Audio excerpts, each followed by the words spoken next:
terkait pembangunan flyover atau jalan layang simpang bandara. Kepala Balai Besar Pelaksanaan Jalan Nasional 5 Palembang, Zamharir Basuni mengatakan, meski pada mudik lebaran tahun ini, flyover simpang bandara dinyatakan selesai pada Mei lalu dan sudah difungsionalkan untuk membantu dalam mengurangi kemacetan, namun secara keseluruhan, flyover ini masih dalam proses pengerjaan. Pada bagian jalan tikungan sisi bawah flyover, akses dari bandara menuju ke Asrama Haji Palembang yang dinilai masih terlalu sempit, yakni hanya 4 meter dari luas minimal yang dibutuhkan 7 meter. Sehingga masih membutuhkan pembebasan lahan, karena masih terdapat rumah penduduk dan diharapkan semua pengerjaan dapat selesai sebelum Asian Games. Pedestriannya ada di jalan pinggirnya tuh, jalan pinggir nah di bawah yang dari bandara mau ke Palembang itu kan kita mesti lewat ya.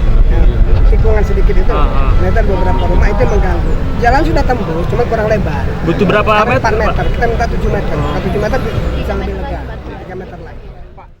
Sementara itu, PJS Wali Kota Palembang Ahmad Najib menyampaikan, untuk pembebasan lahan akses bawah flyover simpang bandara menuju Asrama Haji, setidaknya terdapat 9 rumah.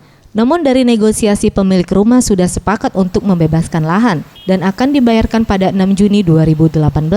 Namun masih tersisa sekitar 3 rumah yang masih belum memiliki titik temu harga.